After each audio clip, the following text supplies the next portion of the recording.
Hello guys, आपका मेरे YouTube channel सल्तनत शिक्षा पर स्वागत है। आज हम जो राजस्थान इकोनॉमी जो राजस्थान के विभिन्न प्रतियोगी परीक्षाओं में पूछी जाती है उससे रिलेटेड जो पहला टॉपिक है अर्थव्यवस्था का वृहद परिदृश्य है, यानी जो हमारे जूनियर अकाउंटेंट में भी दिया हुआ है।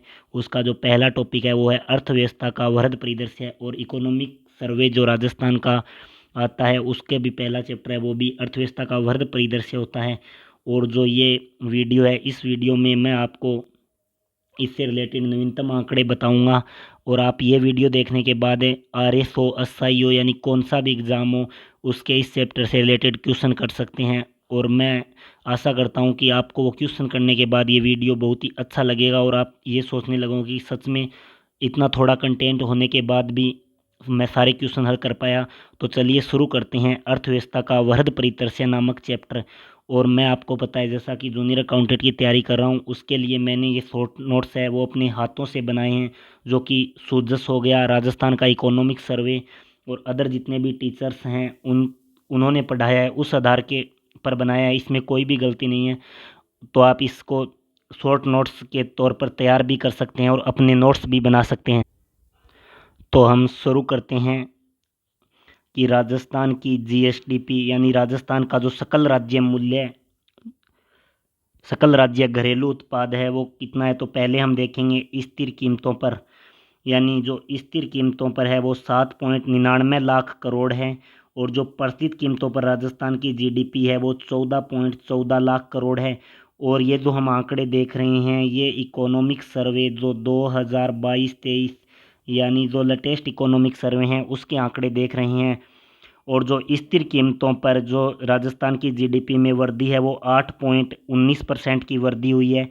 और जो प्रचलित कीमतों में यदि वृद्धि की बात करें तो वो 16.04% की वृद्धि हुई है। और राजस्थान की GDP में स्थिर कीमतों पर पिछले 5 वर्षों में है वो जिगजैग वृद्धि हुई है, तथा प्रचलित कीमतों पर है वो लगातार वृद्धि हुई है। यानी जितने भी फैक्ट इसमें लिखे गए हैं वो मोस्ट इंपॉर्टेंट है। यानी यहाँ से ये क्वेश्चन बनता है कि राजस्थान की GSDP में पिछले 5 वर्षों में स्थिर कीमतों पर जिगजैग वृद्धि हुई है, ये कथन सत्य है। प्रचलित कीमतों पर लगातार वृद्धि हुई है, ये कथन भी सत्य है। स्थिर कीमतों पर GDP 7.99 लाख करोड़ है, ये कथन भी सत्य है। इस प्रकार क्वेश्चन बनेगा। अब हम देखते हैं कि जो भारत की GDP में राजस्थान का लगभग है वो 5% योगदान है। यानी क्वेश्चन आ जाए कि जो भारत की GDP है इसमें राजस्थान अपना कितना परसेंट योगदान देता है, तो वो 5%। तो अब हम देखेंगे कि स्थिर कीमत पर राजस्थान का योगदान 5.07% है, प्रचलित कीमत पर 5.18% है। अब हम देखेंगे राजस्थान का NSDP यानी शुद्ध राज्य घरेलू उत्पाद, जो कि NSDP यानी कैसे निकाला जाता है। यदि आप GSDP में से जब मूल्यह्रास घटा देंगे तो हमें NSDP प्राप्त होगा। यानी आपको यहाँ केवल यही रखना है कि राजस्थान की NDP क्या है।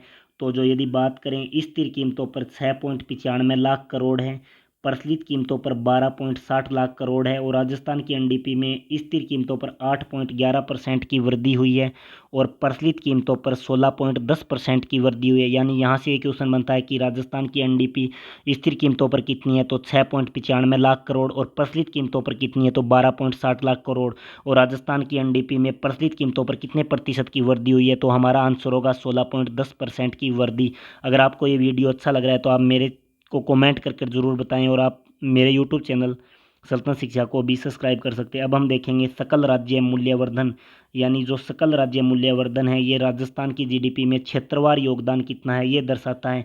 जब हम GSV निकालते हैं तो हमें क्या है GSDP में से कर घटाकर सब्सिडी को जोड़ना पड़ता है। यानी यहाँ से हमें याद ये रखना है कि GSV में स्थिर कीमतों पर कितना है और प्रचलित कीमतों पर कितना है। यानी कहने का मतलब यदि आपसे पूछे कि कृषि है का योगदान कृषि क्षेत्र का योगदान स्थिर कीमतों पर कितना है तो वो है 28.50%। और उद्योग का स्थिर कीमतों पर योगदान 27.76% है। और सेवा क्षेत्र का स्थिर कीमतों पर योगदान 43.74% है। वहीं यदि हम प्रचलित कीमतों पर बात करें तो सेवा क्षेत्र का 43.74%, कृषि का 28.95% और उद्योग का 27.31% है। यानी यहाँ से ये क्वेश्चन मिलता है कि GSV में कृषि क्षेत्र का स्थिर कीमतों पर कितना योगदान है, तो वो 28.50% है। दूसरा क्वेश्चन इस टाइप से बनता है कि GSV में प्रचलित कीमतों पर सेवा क्षेत्र का योगदान कितना है, तो आंसर होगा 43.74% है। यानी चाहे स्थिर कीमत हो या प्रचलित कीमत हो, दोनों में ही सेवा क्षेत्र का योगदान सेम है। यदि यहाँ से हम देखें तो कृषि जो स्थिर कीमत पर 28.50% है, वहीं प्रचलित कीमतों पर 98.95% यानी वृद्धि हो जाती है। और जो उद्योग है वो स्थिर कीमतों पर 27.76 है, वहीं प्रचलित कीमतों पर है वो 27.31 यानी कमी को दर्शा रहा है। अब हम नेक्स्ट देखेंगे कि राजस्थान की प्रति व्यक्ति आय कितनी है, यानी प्रति व्यक्ति आय निकालते कैसे हैं। राजस्थान के शुद्ध राज्य घरेलू उत्पाद में जब मध्य वर्षीय कुल जनसंख्या का भाग देते हैं तो प्रति व्यक्ति आय प्राप्त होती है। और राजस्थान की जो प्रति व्यक्ति आय है वो भी हम स्थिर कीमतों पर और प्रचलित कीमतों दोनों पर देखेंगे। यानी जो हम इस वीडियो में कवर कर रहे हैं उस पर किस प्रकार के क्वेश्चन बनेंगे ये मैं आपको साथ साथ बता रहा हूँ। जैसे कि राजस्थान की प्रति व्यक्ति आय है वो स्थिर कीमतों पर कितनी है, तो 86,134 है। राजस्थान की प्रति व्यक्ति आय प्रचलित कीमतों पर कितनी है, 1,56,149 है। राजस्थान की प्रति व्यक्ति आय में स्थिर कीमतों पर वृद्धि कितनी हुई है, तो 6.94% की वृद्धि हुई है। और जो प्रचलित कीमतों पर है वो 14.85% की वृद्धि हुई है। अब हम नेक्स्ट, जैसे कि आपको पता है कि जूनियर अकाउंटेंट में इंडियन इकोनॉमिक्स हो रहा है, तो उससे हमने राजस्थान के भी कुछ आंकड़े लिए हैं इकोनॉमिक सर्वे 2022-23 से। जैसे भारत की जीडीपी स्थिर कीमत पर कितनी है और प्रचलित कीमत पर कितनी है। स्थिर कीमत पर 157 लाख करोड़ है, प्रचलित कीमत पर 273 लाख करोड़ है। स्थिर कीमत पर 7% की वृद्धि और प्रचलित कीमत पर 15.4% की वृद्धि। यानी आप इस प्रकार याद रख सकते हैं कि भारत की जीडीपी स्थिर कीमत स्थिर और 7% की वृद्धि, प्रचलित में 15 पैसे प्रचलित, पैसे 15, से स्थिर और से 7% की वृद्धि हुई है। अब सकल राज्य मूल्यवर्धन यानी क्षेत्रवार योगदान देखेंगे भारत का जीडीपी में, तो कृषि का योगदान 18.11% है, उद्योग का 28.48% है और सेवा क्षेत्र का 53.41% है। अब हम देखेंगे कि भारत में प्रति व्यक्ति आय कितनी है, स्थिर कीमतों पर देखेंगे, फिर हम देखेंगे प्रचलित कीमतों पर। तो भारत में प्रति व्यक्ति आय स्थिर कीमतों पर 96,522 है, प्रचलित कीमतों पर 1,70,620 है। यहाँ से जो क्वेश्चन बनेगा वो इस प्रकार बनता है कि इकोनॉमिक सर्वे यानी आर्थिक समीक्षा 2022-23 के अनुसार भारत में प्रति व्यक्ति आय स्थिर कीमत पर कितनी है, तो आंसर हो जाएगा 96,522। इकोनॉमिक सर्वे यानी आर्थिक समीक्षा 2022-23 के अनुसार भारत की प्रति व्यक्ति आय प्रचलित कीमतों पर कितनी है, तो आंसर हो जाएगा 1,70,620। अब हम देखेंगे राजस्थान से रिलेटेड राजस्थान का सकल स्थायी पूंजी निर्माण कितना है, तो 2021-22 का आंकड़ा है जो इकोनॉमिक सर्वे में दिया हुआ है वो है 346,844 करोड़, जो कि कुल जीडीपी का 28.47% है। 2020-21 की तुलना में जो वृद्धि है वो सकल स्थायी पूंजी निर्माण में 26.63% की वृद्धि हुई है। यानी यहाँ से एक क्वेश्चन बनेगा कि राजस्थान का सकल स्थायी पूंजी निर्माण 2021-22 के अनुसार कितना है, तो वो है 3,46,844 करोड़। और राजस्थान की कुल जीडीपी में सकल स्थायी पूंजी निर्माण का कितना योगदान है, तो वो 28.47% योगदान है। 2020-21 की तुलना में राजस्थान की सकल स्थायी पूंजी निर्माण में 2022 की तुलना में कितनी वृद्धि हुई है, तो वो 26.63% वृद्धि हुई है। और राजस्थान का जो सकल स्थायी पूंजी निर्माण है उसमें निजी क्षेत्र का हिस्सा कितना है, तो 76.19% है। और जो सार्वजनिक क्षेत्र का हिस्सा है वो 23.81% है। और जो सकल स्थायी पूंजी निर्माण में 3 क्षेत्रों का योगदान है, पहला है निर्माण, दूसरा है आवासीय भवन, तीसरा है लोक प्रशासन। यानी यहाँ से ये क्वेश्चन बनेगा कि राजस्थान का सकल स्थायी पूंजी निर्माण में योगदान देने वाले क्षेत्र कौन कौन से हैं, तो निर्माण, आवासीय भवन और लोक प्रशासन। अब हम देखेंगे कि जीडीपी को मापने के दो आधार है, एक तो हम स्थिर कीमतों पर मापते हैं और एक हम प्रचलित कीमतों पर मापते हैं। और जो स्थिर कीमत है यानी तो उसमें हम 2011-12 के वर्ष को लेते हैं, और जो प्रचलित कीमतों या प्रचलित मूल्य पर हम जीडीपी मापते हैं तो जो वर्तमान में जो हमारा साल चल रहा है उसे लेंगे। और जो स्थिर मूल्य पर जीडीपी है उसे हम रियल जीडीपी यानी वास्तविक जीडीपी भी कहते हैं, और जो प्रचलित मूल्य पर जीडीपी है उसे नॉमिनल जीडीपी यानी नाम मात्र की जीडीपी भी कहते हैं। अब हम देखेंगे कि मूल्य में परिवर्तन होता है उसको भी प्रचलित मूल्य में शामिल किया जाता है। और जो ये प्रचलित मूल्य पर यानी जो हम प्रचलित कीमत पर जीडीपी निकालते हैं तो वो क्या है, रियल आर्थिक ग्रोथ है उसे नहीं दिखाएगी। यानी द मोस्ट इंपॉर्टेंट तथ्य है, ये कभी सत्य असत्य कथन में पूछे जा सकते हैं। जैसे कि जीडीपी का मापन स्थिर मूल्य और प्रचलित मूल्य पर किया जाता है, ये कथन भी सही है। और जो प्रचलित मूल्य पर मूल्य में परिवर्तन को भी शामिल किया जाता है, ये कथन भी सत्य है। और जो प्रचलित मूल्य पर जीडीपी है वो वास्तविक आर्थिक विकास को प्रकट नहीं करती, ये कथन भी सत्य है। अब हम देखेंगे कि मूल्य सांख्यिकी दो प्रकार से है, जैसे एक डब्ल्यूपीआई और एक सीपीआई। डब्ल्यूपीआई यानी थोक मूल्य सूचकांक और उपभोक्ता मूल्य सूचकांक यानी कस्टमर प्राइस इंडेक्स। अब सबसे पहले हम देखेंगे थोक मूल्य सूचकांक यानी डब्ल्यूपीआई।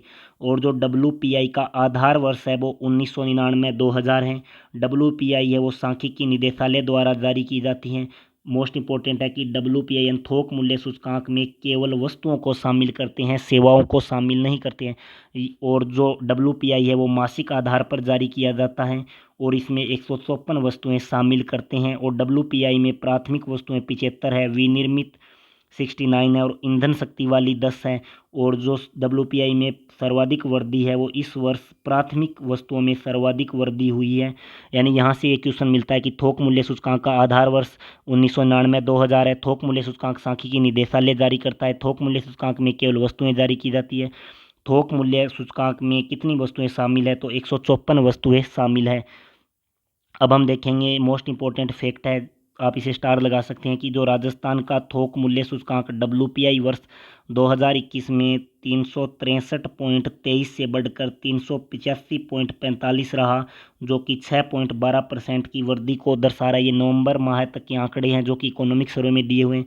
यानी क्वेश्चन सीधा यहाँ से ये बनता है कि डब्ल्यूपीआई है वो 363.23 से बढ़कर 385.45 हो गया है और जो वृद्धि हुई है वो 6.12% की वृद्धि हुई है।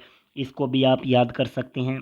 अब नेक्स्ट है उपभोक्ता मूल्य सूचकांक, यानी जो ये सीपीआई। अब हम देखेंगे सीपीआई उपभोक्ता मूल्य सूचकांक है वो उपभोक्ताओं के क्रय मूल्य पर आधारित है। उर्जित पटेल समिति की, यानी कहने का मतलब जो सीपीआई यानी उपभोक्ता मूल्य सूचकांक है वो उर्जित पटेल समिति की सिफारिश पर है वो भारत में लागू किया गया। और जो उपभोक्ता मूल्य सूचकांक है ये मोस्ट इंपॉर्टेंट है, इसमें वस्तु व सेवा दोनों को शामिल किया जाता है।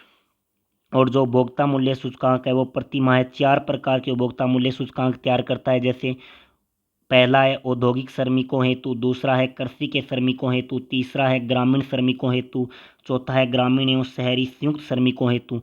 जो औद्योगिक श्रमिकों हेतु 2016 से, कृषि के लिए 1986-87 से और ग्रामीण और शहरी के लिए जॉइंट 2012 से औद्योगिक, कृषि और ग्रामीण के लिए है, ये श्रम ब्यूरो शिमला जारी करता है। वहीं ग्रामीण एवं शहरी संयुक्त श्रमिकों के लिए एनएसओ राष्ट्रीय सांख्यिकी कार्यालय दिल्ली जारी करता है।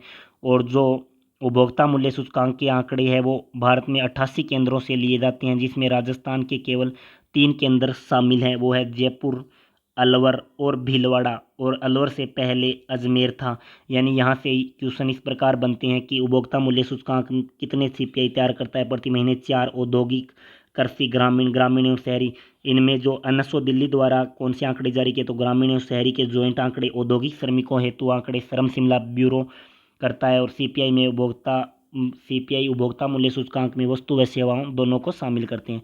और जो राजस्थान में उपभोक्ता मूल्य सूचकांक के जो आंकड़े जारी करने के 3 सेंटर कौन कौन से? एक जयपुर है, अलवर है और भीलवाड़ा है।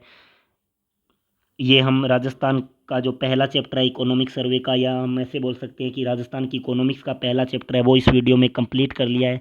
अगर आपको ये वीडियो पसंद आता है तो प्लीज़ आप मुझे कमेंट करके ज़रूर बताएं, ताकि मैं, अगर आपको ये पसंद आता है तो मैं नेक्स्ट टॉपिक के भी वीडियो बनाने का प्रयास करूंगा। जैसा भी आपको ये ख़राब लगा है, अच्छा लगा है, जैसा भी लगा है, प्लीज़ कमेंट करके ज़रूर बताएं अगर ये वीडियो आप तक पहुंचता है तो। और इस वीडियो को देखने के बाद जो भी आपका ओपिनियन रहता है वो मेरे लिए बहुत ही बेस्ट होगा, चाहे वो नेगेटिव हो पॉजिटिव हो, तो मैं आपके कमेंट का वेट करता रहूँगा। और आप मुझे, अगर आप मोटिवेट करना चाहते हैं तो ज़रूर इस कमेंट करें, जिससे कि मुझे पता लगे कि मैं जो कंटेंट बना रहा हूँ वो वास्तव में आपको समझ में आ रहा है या नहीं। तो इस वीडियो पर जो भी आपकी राय हो ज़रूर ज़रूर बताएं। और तो आगे मैं क्या ही कह सकता हूँ, अगर ये वीडियो जैसा भी आपको पसंद आता है तो मैं इसका नेक्स्ट टॉपिक है वो भी लाऊंगा। इसके लिए आपका बहुत बहुत धन्यवाद। अगर आपको तक ये वीडियो पहुंचता है तो आप मुझे ज़रूर बताएं। तो मिलते हैं नेक्स्ट वीडियो में नेक्स्ट क्लास के साथ। धन्यवाद।